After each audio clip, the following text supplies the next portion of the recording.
जय माता दी।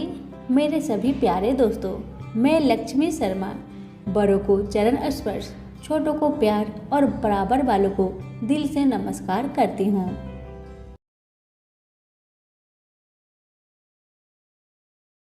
आज की कथा में आप सभी सुनेंगे पंचदेव की कहानी। कहते हैं कि पंचदेवों का नित्य कथा सुनने से सारे कार्य बिना किसी विघ्न बाधा के संपन्न हो जाते हैं और मनोवांछित फल की प्राप्ति होती है। कथा को पूरा सुनिए, अगर अच्छी लगे तो दूसरों को भी शेयर करें। अब आइए सुनते हैं कथा। तो प्रेम से बोलिए, पंचदेव की जय हो। कथा। पौराणिक कथाओं के अनुसार एक गांव में एक विधवा अपनी बहू के साथ रहती थी।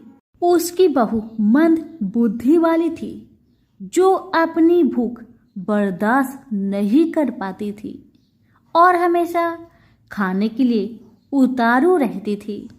वह सबसे पहले उठकर खाना खाती थी, फिर घर के बाकी काम किया करती थी।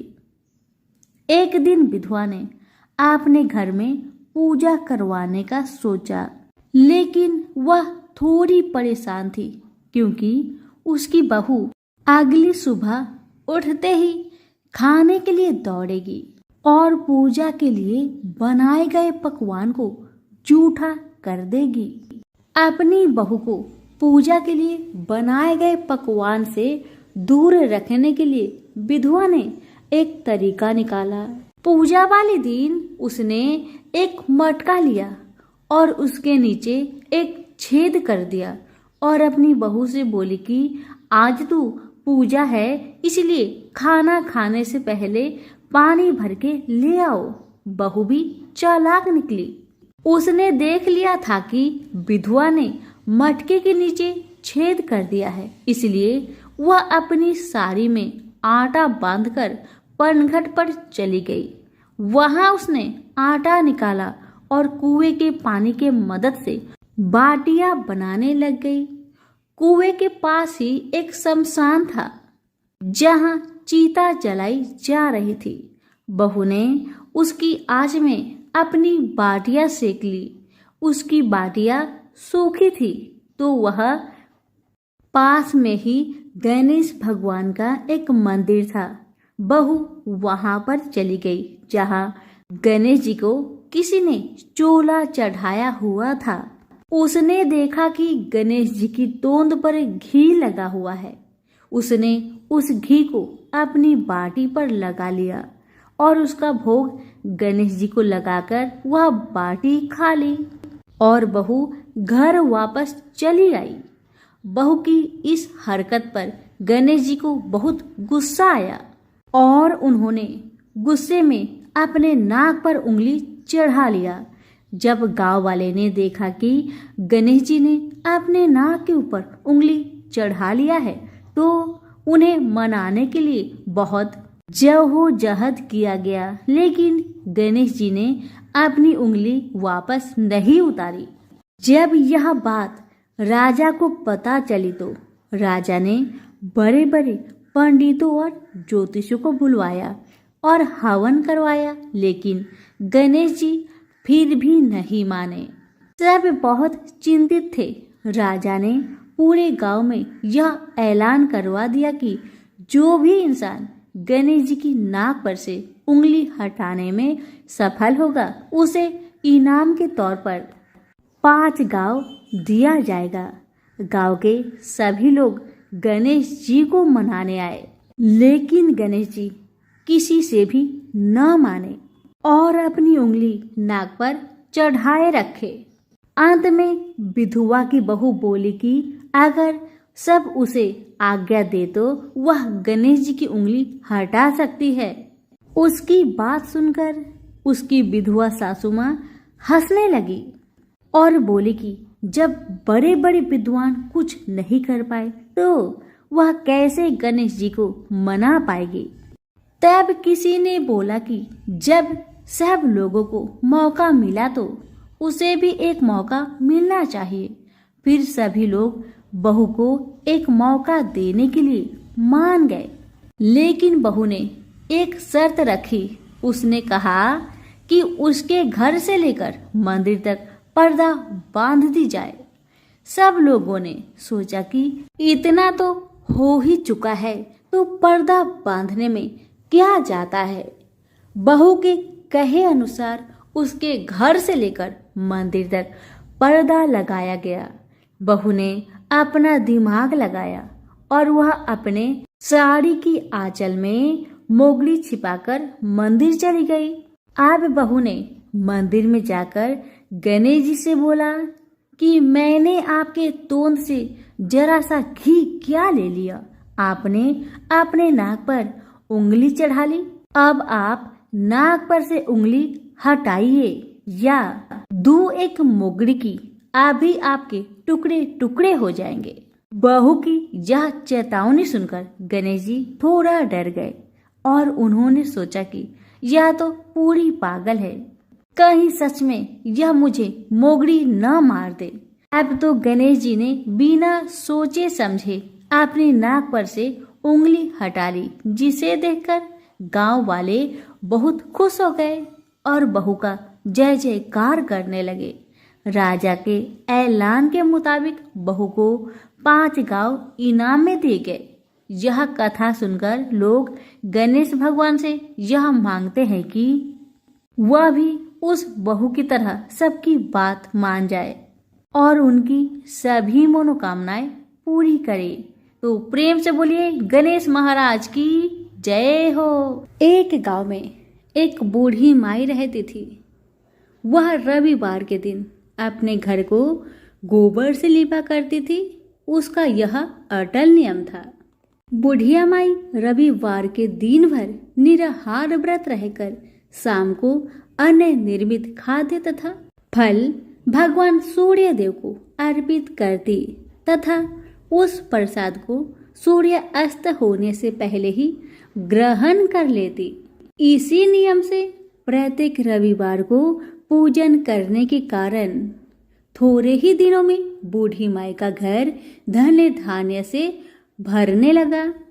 उस बुढ़िया का आर्थिक दशा में प्रगति देखकर उसकी एक पड़ोसन उससे जलने लगी। उसकी पड़ोसीन अपने मन में सोचने लगी कि मेरी गाय की गोबर से लिपने पोतने के कारण ही बुढ़िया माई इतनी धनवान बन रही है। पड़ोसन के मन में आया कि अब बुढ़िया को अपने गाय का गोबर गलती से भी लेने नहीं दूंगी। इसी कारण से वह पड़ोसन अपनी गाय को घर के भीतर बांधना शुरू कर दी, जिस कारण से बूढ़ी माई को गोबर मिलना बंद हो गया।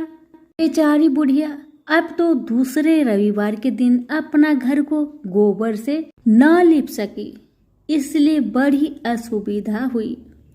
अपने नियम में बाधा पड़ने के कारण वह बुढ़िया बहुत उदास हो गई। मानसिक चिंता के कारण बुढ़िया उस दिन भगवान सूर्य देव को कुछ भी अर्पित ना कर सकी और न तो स्वयं ही प्रसाद रूप में कुछ ग्रहण किया। शाम को वह भूखी प्यासी चिंतातुर अवस्था में सो गई। रात्रि में भगवान सूर्य नारायण ने उस बुढ़िया को सपने में दर्शन देकर दुख का कारण पूछा। तब बूढ़ी माई ने दुखी होकर कहा कि आज गोबर न मिलने के कारण मैं नियम अनुसार आपका पूजन न कर सकी। मेरा नियम भंग हो गया है।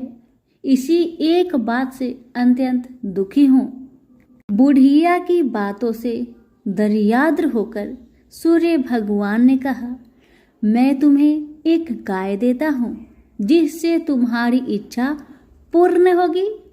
मैं तुम्हारे व्रत पालन की निष्ठा से अत्यंत प्रसन्न होकर तुम्हें वरदान देना चाहता हूँ, अर्थात अब से सदैव तुम्हारा घर धन पुत्र आदि से संपन्न रहेगा।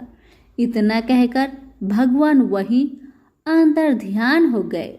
सुबह उठने पर बुढ़िया ने अपने आंगन में एक बछड़े वाली गाय को देखा। रात्रि में देखे हुए सपने की बात बूढ़ी माई को याद आने लगी। बुढ़िया ने गाय को घर से बाहर बांधकर उसके चारे की व्यवस्था की। बूढ़ी माई के दरवाजे पर बंधी हुई गाय को देखकर उसी ईर्ष्यालु पड़ोसन के आश्चर्य का ठिकाना ना रहा।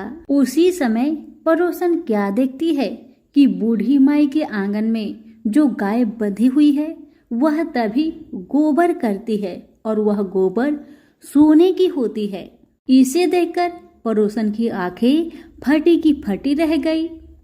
अब तो बूढ़ी माई के पड़ोसन ने उस सोने की गोबर के स्थान पर अपनी गाय का स्वाभाविक गोबर रखकर उसे उठा लिया, परंतु बूढ़ी माई को पड़ोसन की इस कपट चरण का भेद न जान सकी। बूढ़ी माई के इस अज्ञानता पर भगवान सूर्य देव ने विचार किया, मेरी गाय से इस बुढ़िया का उपकार नहीं हो रहा है।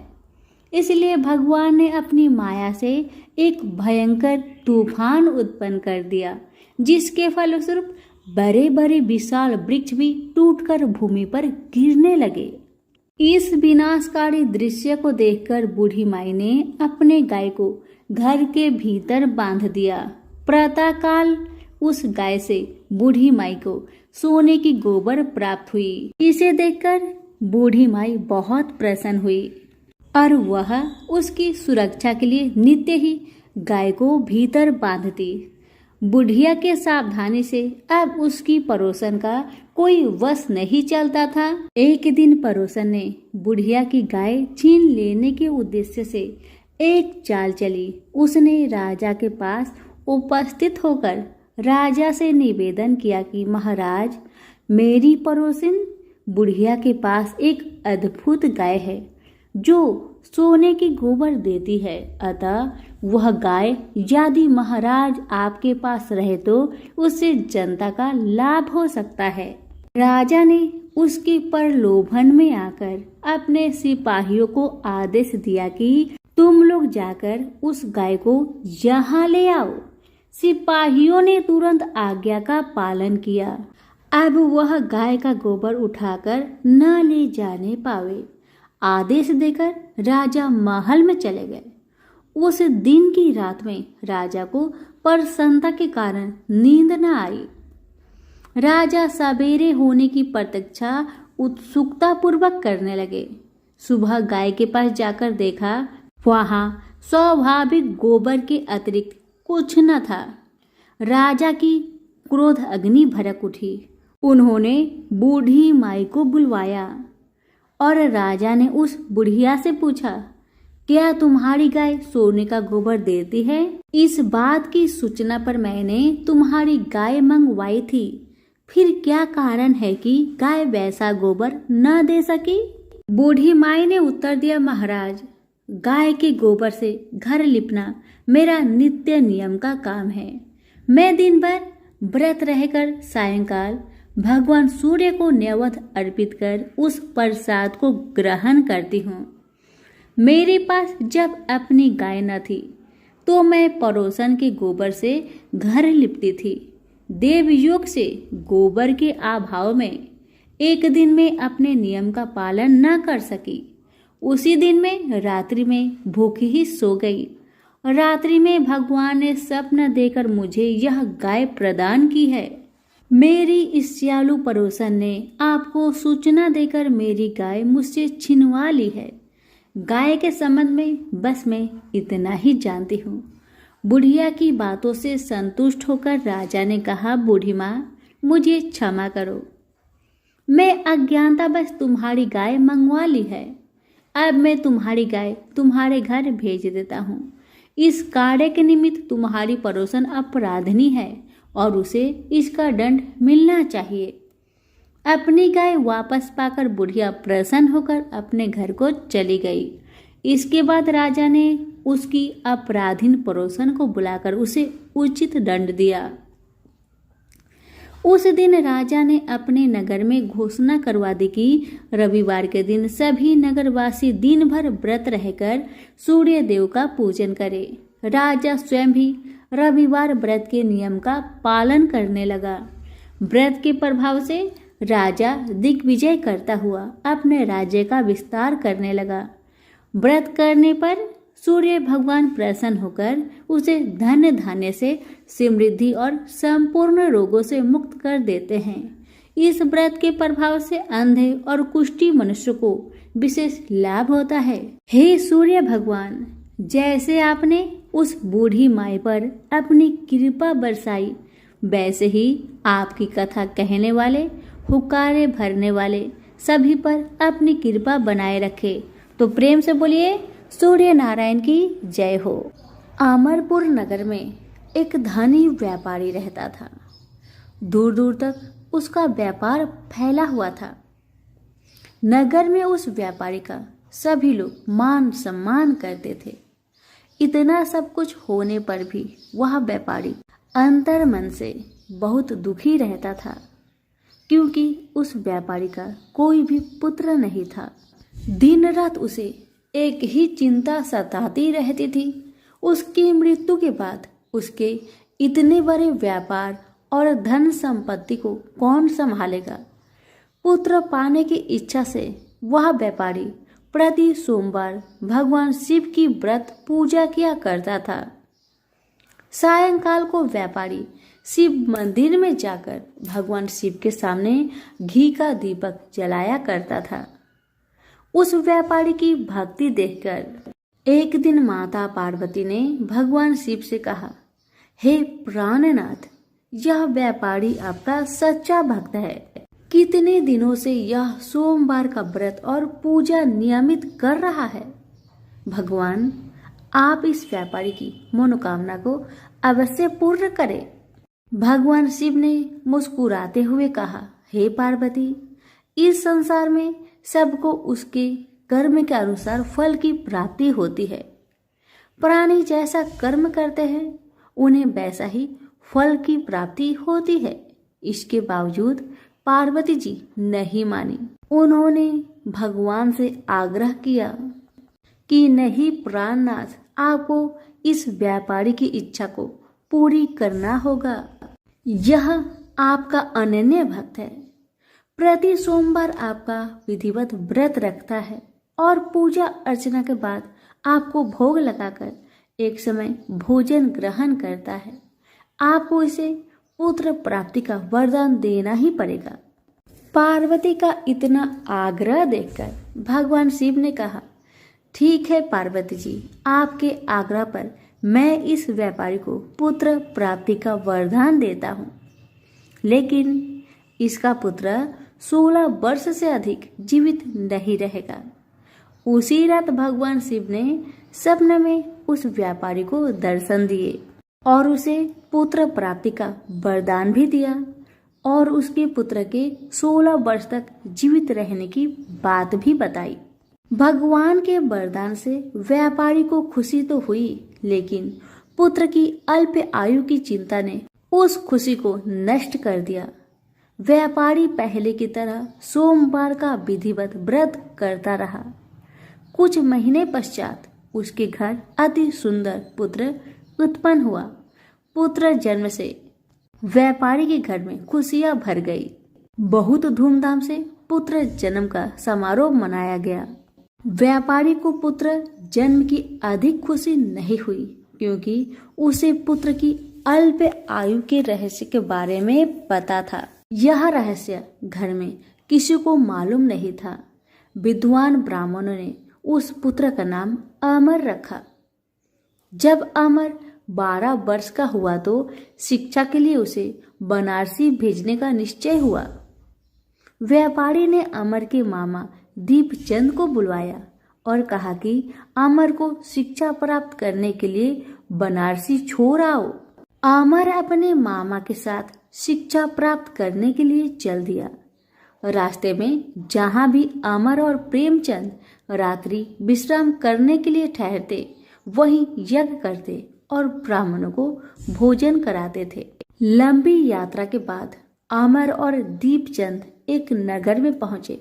उस नगर के राजा की कन्या के विवाह की खुशी में पूरे नगर को सजाया गया था। निश्चित समय पर बारात आ गई, लेकिन वर का पिता अपने बेटे के एक आंख से काने होने के कारण बहुत चिंतित था। उसे इस बात का भय सता रहा था कि राजा को इस बात का पता चलने पर कहीं वह विवाह से इनकार न कर दे, इससे उसकी बहुत बदनामी होगी। वर के पिता ने अमर को देखा तो उसके दिमाग में एक विचार आया। उसने सोचा क्यों ना इस लड़के को दुल्हा बना दिया जाए और राजकुमारी से विवाह करा दिया जाए। विवाह के बाद इसको धन देकर विदा कर देंगे और राजकुमारी को अपने नगर में ले जाएंगे। वर के पिता ने इस संबंध में अमर और दीपचंद से बात की। दीपचंद ने धन मिलने के लालच में वर के पिता की बात स्वीकार कर ली। अमर को दुल्हा के वस्त्र पहनाकर राजकुमारी चंद्रिका से विवाह करा दिया गया। राजा ने बहुत सा धन देकर राजकुमारी को विदा किया। अमर जब लौट रहा था तो सच छिपा नहीं सका और उसने राजकुमारी की ओढ़नी पर लिख दिया, राजकुमारी चंद्रिका, तुम्हारा विवाह तो मेरे साथ हुआ था। मैं तो बनारसी में शिक्षा प्राप्त करने जा रहा हूँ। अब तुम्हें जिस नव युवक की पत्नी बनना पड़ेगा वह कान्हा है। जब राजकुमारी ने अपनी ओढ़नी पर लिखा हुआ पढ़ा तो उसने काने लड़के के साथ जाने से इनकार कर दिया। राजा ने सब बातें जानकर राजकुमारी को महल में रख लिया। उधर अमर अपने मामा दीपचंद के साथ बनारसी पहुंच गया। अमर ने गुरुकुल में पढ़ना शुरू कर दिया। जब अमर की आयु 16 वर्ष पूरी हुई तो उसने एक यज्ञ किया। यज्ञ की समाप्ति पर ब्राह्मणों को भोजन करवाया और खूब अन्न वस्त्र दान किए। रात को अमर अपने शयन कक्ष में सो गया। शिव के वरदान के अनुसार शयन अवस्था में ही अमर के प्राण बेखरू उड़ गए। सूर्योदय पर मामा अमर को मृत देखकर रोने पिटने लगा। आसपास के लोग भी एकत्र होकर दुख प्रकट करने लगे। मामा के रोने के विलाप करने के स्वर समीप से गुजरते हुए भगवान शिव और माता पार्वती ने भी सुनी। पार्वती जी ने भगवान से कहा, हे प्राणनाथ, मुझसे इनके रोने का स्वर सहन नहीं हो रहा। आप कृपा करके इनकी कष्ट को अवश्य दूर करें। भगवान शिव ने पार्वती जी के साथ अदृश्य रूप में समीप जाकर अमर को देखा तो पार्वती जी से बोले, पार्वती, यह तो उसी व्यापारी का पुत्र है जिसे मैंने 16 वर्ष की आयु का वरदान दिया था। इसकी आयु तो पूरी हो गई है। पार्वती जी ने फिर भगवान शिव से निवेदन किया, हे प्राणनाथ, आप इस लड़के को जीवित करें, नहीं तो इसके माता पिता पुत्र की मृत्यु के कारण रो रो कर अपने प्राणों का त्याग कर देंगे। इस लड़के का पिता तो आपका परम भक्त है। वर्षों से सोमवार का व्रत करते हुए आपको भोग लगा रहा है। पार्वती के आग्रह करने पर भगवान शिव ने उस लड़के को जीवित होने का वरदान दिया और कुछ ही पल में वह जीवित होकर उठ बैठा। शिक्षा समाप्त करके अमर मामा के साथ अपने नगर की ओर चल दिया। दोनों चलते हुए उसी नगर में पहुंचे जहां अमर का विवाह हुआ था। उस नगर में भी अमर ने यज्ञ का आयोजन किया।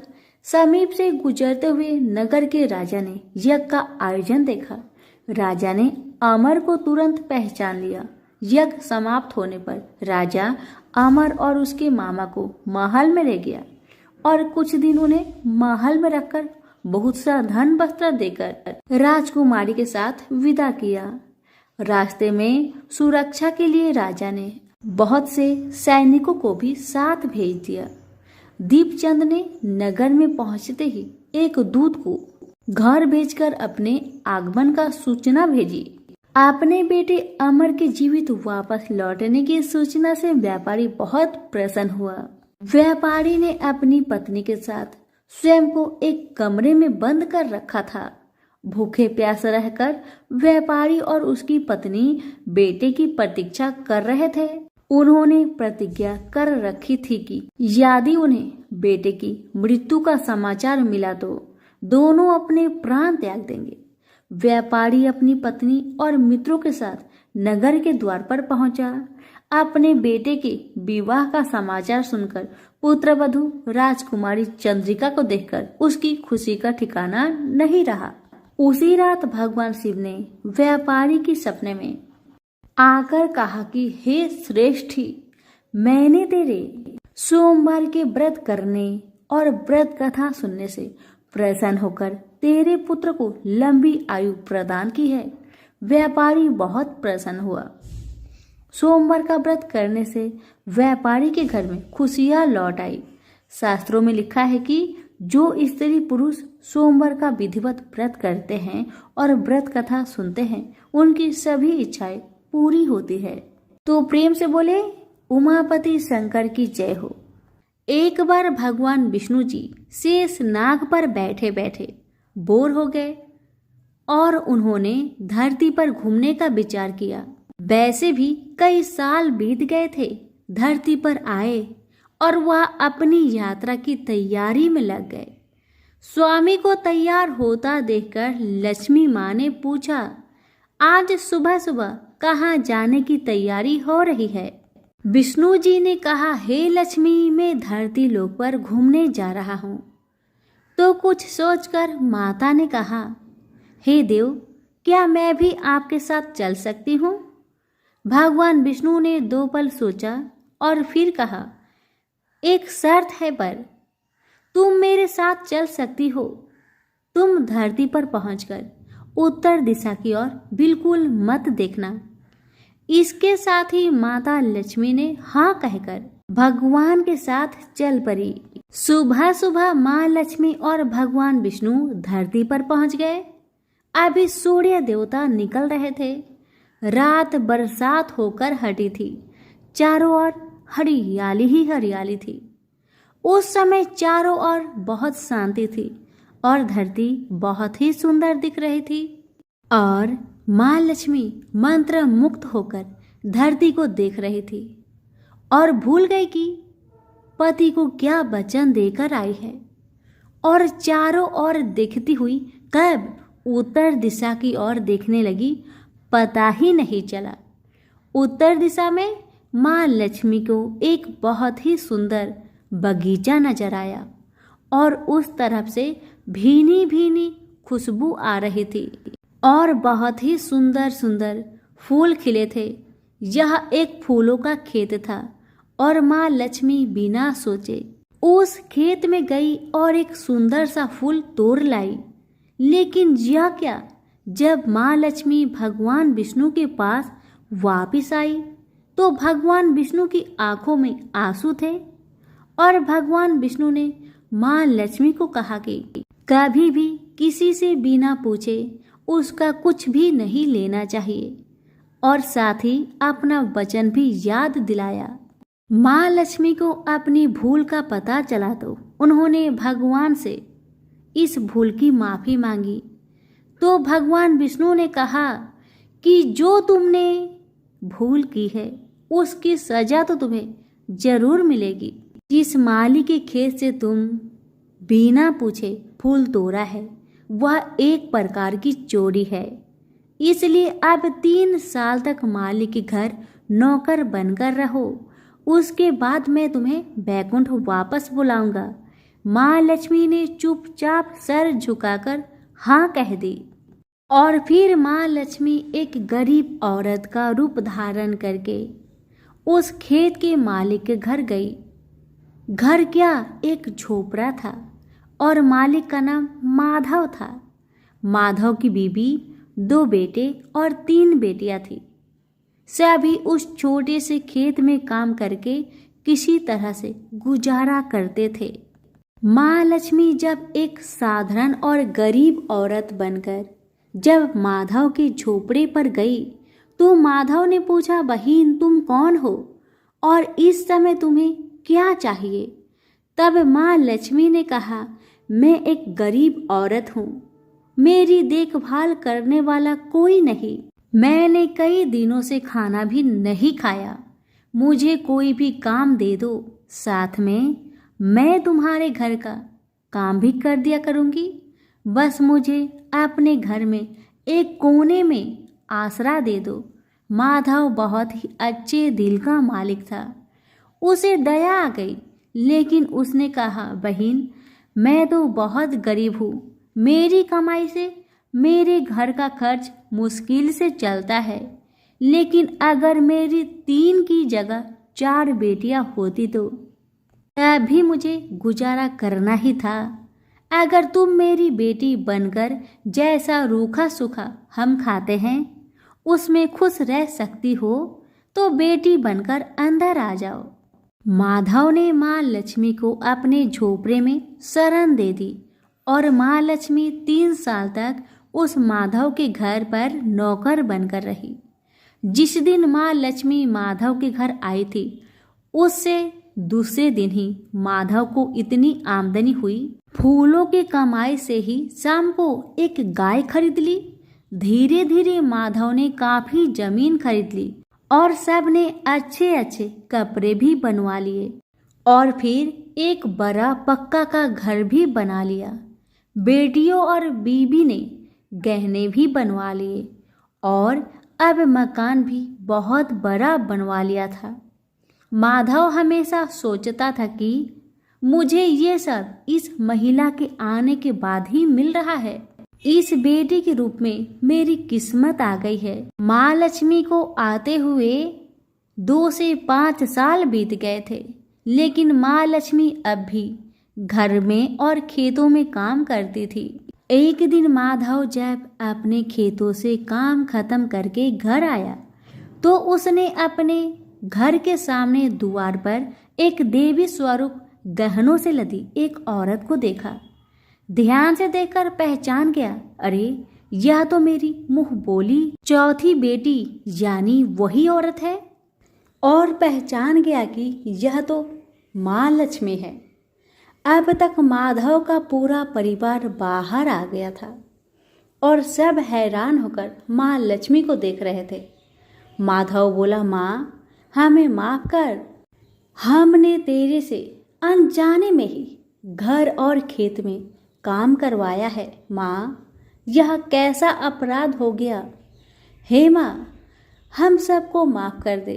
अब माँ लक्ष्मी मुस्कुराई और बोली, माधव तुम बहुत ही अच्छे और दयालु व्यक्ति हो। तुमने मुझे अपनी बेटी की तरह रखा। इसके बदले में मैं तुम्हें वरदान देना चाहती हूँ कि तुम्हारे पास कभी भी खुशियाँ की और धन की कमी नहीं रहेगी। तुम्हें सारे सुख मिलेंगे जिसके तुम हकदार हो। और फिर माँ अपने स्वामी के दोबारा भेजे रथ में बैठकर बैकुंठ चली गई। तो प्रेम से बोलिए लक्ष्मी नारायण की जय हो। माँ भगवती को मानने वाले में से एक राजा अस्पर्श भी थे।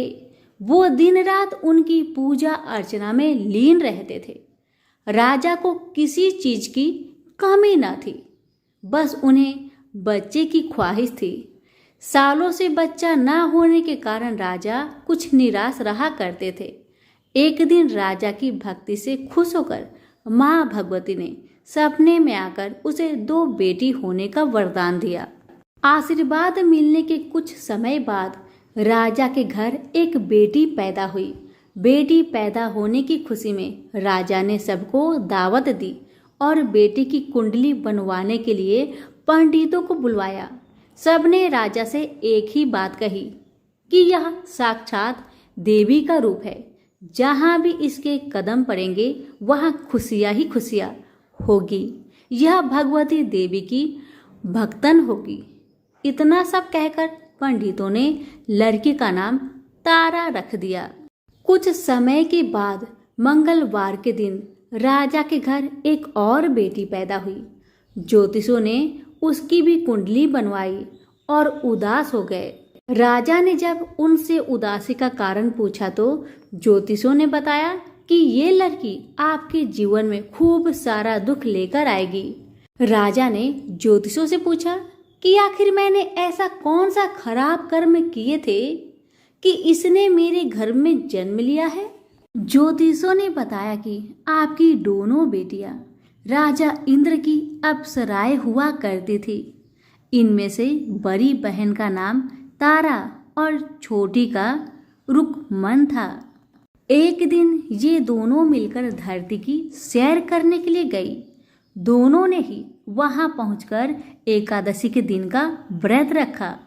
तारा ने अपनी छोटी बहन से कहा कि आज एकादशी का व्रत है, इसलिए बाजार जाकर कुछ ताजे फल ले आओ, लेकिन वहां कुछ खाना मत।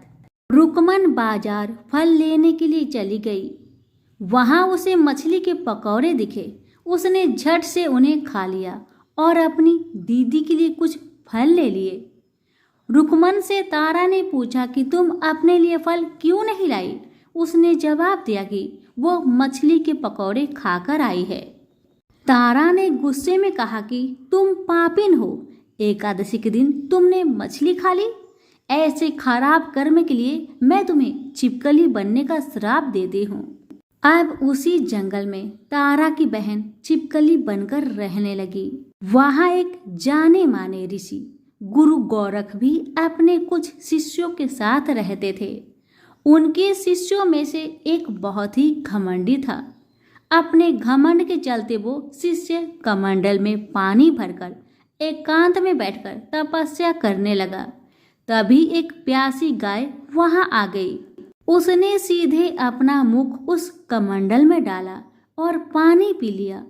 पानी पीने के बाद जैसे ही गाय अपना मुख बाहर को निकालने लगी तो कमंडल नीचे गिर गया और ऋषि का ध्यान भंग हो गया।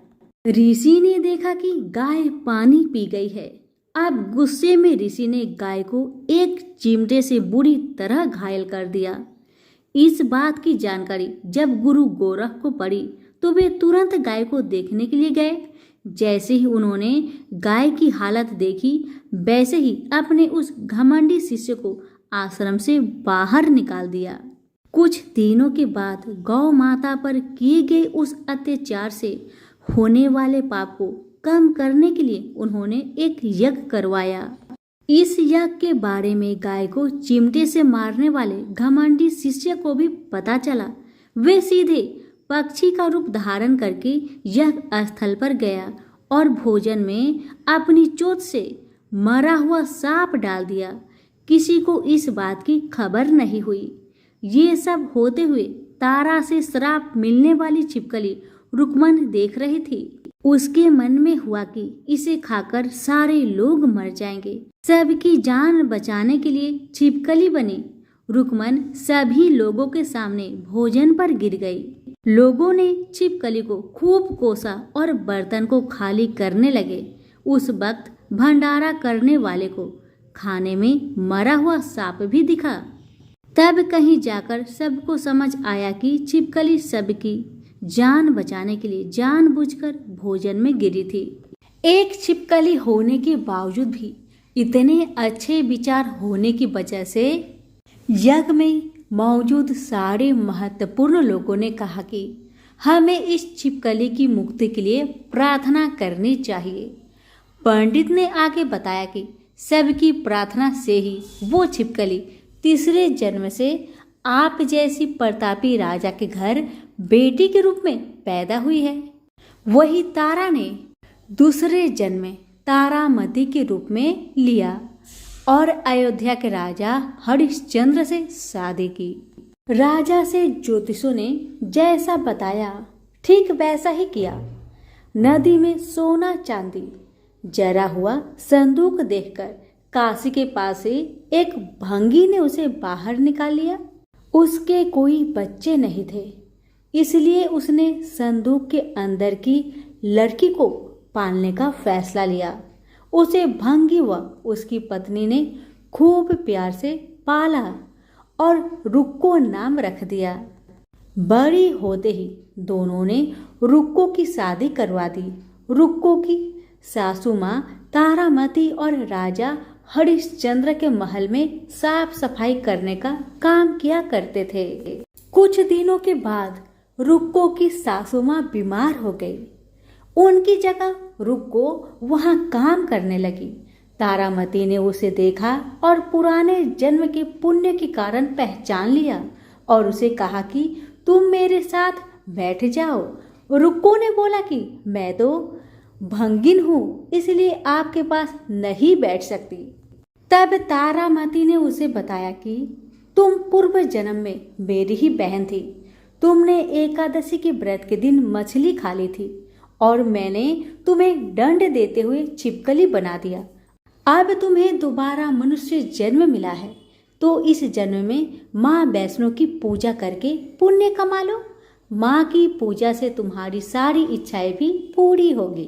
तारामती की इस बात को सुनने के बाद रुक्को माँ वैष्णो से एक बेटे के लिए प्रार्थना करती थी और कहती है कि अगर उनकी मनोकामना पूरी हुई तो वो अपने घर में माँ वैष्णो देवी का पूजन और जागरण कराएगी। माँ वैष्णो देवी उसकी प्रार्थना सुन लेती है और उसे बेटा होता है। पुत्र की प्राप्ति के बाद रुक्को उसकी देखभाल और लाड़ दुलार में माँ वैष्णो देवी की पूजा करना भूल जाती है। ऐसे होते होते 5 साल बीत गए और फिर एक दिन उस बच्चे को चेचक यानी माता निकल आती है। बच्चे की ऐसी स्थिति देखकर परेशान रुक्को अपने पिछले जन्म की बहन तारामती के घर जाकर उन्हें इस समस्या के बारे में बताती है। तब तारामती ने पूछा कि तुमने माँ वैष्णो देवी की पूजा अर्चना में कोई गलती तो नहीं की? फिर रुक्को को याद आता है कि उसने माँ वैष्णो देवी का जागरण कराने का प्रण लिया था। ये बात याद आते ही रुक्को को काफी पछतावा हुआ और मन में माँ से कहा कि बच्चे के ठीक होते ही वो अपने घर में जागरण कराएगी। अगले ही दिन उसका बेटा पूरी तरह ठीक हो जाता है। तभी रुक्को ने माता रानी के मंदिर जाकर पुजारियों को कहा कि मंगलवार के दिन घर में जागरण करवा दीजिए। रुक्को की बात सुनकर पंडित कहते हैं कि तुम यही 5 रुपए दे दो, तुम्हारे लिए हम मंदिर में ही जागरण करा देंगे। रुक्को कहती है मुझे पता है कि मैं चार्मिन हूँ, लेकिन आप मेरे घर आकर ही जागरण करवा दीजिए। माँ किसी तरह का भेदभाव नहीं करती है, तो आपको भी नहीं करना चाहिए। इस पर पंडितों ने विचार विमर्श करके कहा कि अगर रानी आपके जागरण में आती है तो हम तुम्हारे घर आकर जागरण करने के लिए तैयार है। पंडितों की बात सुनकर रुक्को अपनी बहन रानी तारामती के पास जाती है और तारामती को सारी बात बताती है। रुक्को की बातें सुनकर तारामती जागरण में जाने के लिए तैयार हो जाती है। इस बात को बताने के लिए रुक्को जब पंडित जी के पास जाती है तब उनके बीच की बातों को सेन नामक नाई सुन लेता है। फिर वह राजा हरिश्चंद्र को जाकर सारी बातें बता देता है। राजा के मन में हुआ कि रानी को नीची जाति वालों के घर जागरण में नहीं जाना चाहिए। इसी वजह से वो अपनी उंगली काट लेते हैं जिससे उन्हें नींद न आए और रानी जागरण में न जा सके। तब जागरण का समय होता है, तब भी राजा को जागते हुए देखकर रानी मन ही मन में माँ वैष्णो देवी से प्रार्थना करती है कि महाराज को नींद आ जाए ताकि मैं जागरण में जा सकूं। रानी की प्रार्थना से कुछ देर बाद राजा को नींद आ जाती है। फिर रानी तारामती रोशनदान में रस्सी बांधकर महल से नीचे आकर रुक्को के घर चली जाती है। इसी जल्दबाजी में रास्ते में ही रानी का रेशमी रुमाल और एक पाव का कंगन गिर जाता है। इधर कुछ वक्त बाद राजा हरिश्चंद्र की नींद टूट जाती है। नींद खुलने पर रानी को अपने पास न देखकर राजा उसकी तलाश में निकल जाते हैं। रानी को ढूंढते ढूंढते उन्हें रानी का रुमाल और कंगन मिलता है। रानी की चीजों को अपने साथ लेकर राजा जागरण स्थल पहुंचते हैं और एक जगह चुपचाप बैठकर जागरण सुनने लगते हैं। माँ वैष्णो देवी के जयकारे के साथ जागरण खत्म होता है और सभी को प्रसाद दिया जाता है। तब रानी अपने हिस्से के प्रसाद को झोली में डाल लेती है। रानी के ऐसा करने पर लोग उनसे पूछते हैं कि वो प्रसाद क्यों नहीं खा रही है। अगर आप प्रसाद का सेवन नहीं करती हैं तो जागरण में आए लोग भी प्रसाद नहीं खाएंगे। तब रानी बोलती है कि वह प्रसाद राजा के लिए था, अब आप मुझे प्रसाद दीजिए। फिर अपने लिए प्रसाद लेकर रानी सबके सामने उसे खा लेती है। रानी के प्रसाद खाते ही जागरण में मौजूद सभी भक्तों ने भी प्रसाद खाया। उसके बाद रानी महल के लिए निकल जाती है। तभी रास्ते में ही राजा उन्हें रोककर पूछते हैं कि तुमने नीच जाति के घर प्रसाद खाकर खुद को अपवित्र कर लिया है। तुमने मेरे लिए भी प्रसाद रखा है, अब तुम उससे मुझे भी अपवित्र करना चाहती हो। अब मैं तुम्हें अपने महल में नहीं लेकर जा सकता। यह बोलते हुए जब राजा रानी की झोली को देखता है तब उन्हें प्रसाद की जगह गुलाब, चंपा जैसे अनेक फूल और कच्चा चावल व सुपारियां नजर दिखती है। इस चमत्कार को देखकर राजा हैरान हो जाते हैं। फिर राजा चुपचाप रानी को अपने साथ लेकर महल पहुंचते हैं। वह रानी बिना माचिस के ही माता रानी के सामने दीपक जलाकर राजा हरिश्चंद्र को और हैरान कर देती है। फिर रानी बोलती है कि माता के दर्शन करने के लिए बहुत बड़ा त्याग करना पड़ता है। इसके लिए आपको अपने बेटे रोहितास की बलि देनी होगी, तभी माँ दुर्गा आपको साक्षात दर्शन देगी। यह सुनकर राजा के मन में माँ के दर्शन की इच्छा होने लगी, जिसके लिए राजा अपने पुत्र की बलि दे देते हैं। बलि देने के बाद माँ दुर्गा शेर पर सवार होकर प्रकट हो जाती है। उन्हें देखकर राजा हरिश्चंद्र काफी खुश हो गए और माँ दुर्गा ने तुरंत राजा के बेटे को दोबारा जिंदा कर दिया। इस चमत्कार को देखकर राजा हरिश्चंद्र खुश हो गए। तभी राजा ने माँ की पूरी विधि से पूजा करके उनसे गलतियों की माफी मांगी। माँ दुर्गा ने भी राजा को खुश रहने का आशीर्वाद दिया और अंतर्ध्यान हो गई। तब राजा ने तारा रानी से कहा कि मैं बहुत खुश हूँ कि मुझे पत्नी के रूप में आप मिली हैं। फिर राजा हरिश्चंद्र, तारा रानी और रुक्मन तीनों अपनी मनुष्य योनि से छुटकारा पाकर देवलोक में चले जाते हैं। प्रेम से बोलिए जगदम्बा मैया की जय हो। कथा अच्छी लगे तो लाइक शेयर करना बिल्कुल ना भूले। धन्यवाद।